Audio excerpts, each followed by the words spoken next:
Anyway, stuff I like. All right. We're doing Memorial Day stuff I like because I feel there are so many great war movies and so many war movies that they make nowadays that reflect back on the past in a false way. And I want to just, if you've never seen Sergeant York, it is considered one of the classic films. The American Film Institute makes it one of its 100 most inspirational American movies. And they call Alvin York one of its top 50 heroes in American cinema. Alvin York was a real guy. He was a pacifist. He had lived a kind of rowdy life, and then he found God, and he didn't want to go to World War I. But he went to World War I and became one of the most decorated American soldiers of the war. And this was directed by Howard Hawks, and Gary Cooper plays Sergeant York, and he won the Oscar for it. It's a little clunky. It's an old movie. It's 1941, but it feels a little older than that, maybe because of its setting. But here's just a scene where Sergeant York explains why he changed his mind, why he stopped being a pacifist. There's something that I'd like to know. Yes, sir? That night that you reported back to me at Camp Gordon, you as much as told me that you were quite prepared to die for your country, but not to kill.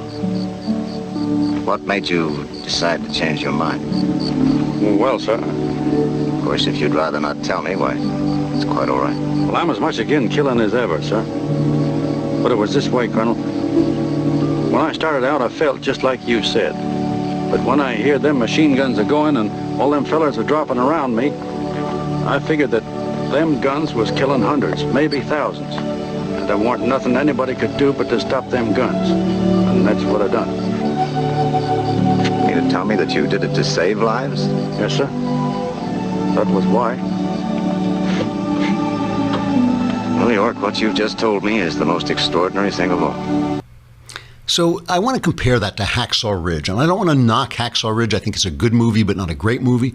And I think it didn't do as well as everybody who made it expected it to make. Mel Gibson's a terrific director. Its war scenes are really powerful. Its acting is terrific. It's about World War II. Desmond Doss was a guy who didn't want to carry a gun, a Seventh-day Adventist. He didn't want to carry a gun. He was a pacifist, but he ended up saving so many lives through his sheer, raw, unbelievable courage. And I think the thing that undermined the film more than anything else was that his position didn't make sense. That his position was, I will go into war, into battle, but I won't carry a rifle. And the problem is Sergeant York is right. Sometimes a rifle saves lives. Sometimes killing saves lives. And what I think kind of got people in the back of their minds was that all you're doing when you don't carry a rifle into war is you're preserving your own righteousness. You're not doing the righteous thing. And I think one of the things that God calls upon us to do sometimes is set aside our own righteousness for his righteousness.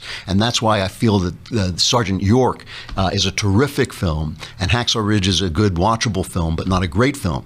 And I think that once again, it brings us back to the fact that reality has parameters. It has limits. When you are in a battle, the way you save lives is by killing the people who are taking lives. The way you save lives is by winning the war. Presumably, you're fighting the war in the first place to save the lives of the people around you and the values of the country that you love. And so I just think that we've lost this sense that, like we saw in Saving Private Ryan, a little bit in Hacksaw Ridge, we've lost this sense that reality has parameters and morality has parameters. These parameters are absolutely real. They are absolutely real. They are not relative. They're not, fuzzy. They're absolutely real. We may not see them clearly. We may never be able to reach the wall of reality. Of course we can't. We're only these little worms, these ants crawling around on the anthill. We don't have the mind of God. But to know that it's there, to know that the great conversation is the way we approach the edges of reality by half steps, to know that freedom is the way that people can blossom and become fully who they are, and therefore help us in our disagreements and in our tolerance of one another to make those half steps toward the wall. That is the whole thing that we're fighting for, that we're standing up for, and it is the whole reason these people who kill in the name of what they think is God, but we know as the ancient enemy of humankind, why they are indeed evil losers, because in the long run, in the very long run, they will indeed lose as evil itself will lose. I'm Andrew Klavan. This is the Andrew Klavan Show. The mailbag is tomorrow. Get your questions in now. We will answer them all. Answers are guaranteed 100% correct and will change your life possibly for the better. So we'll see you then.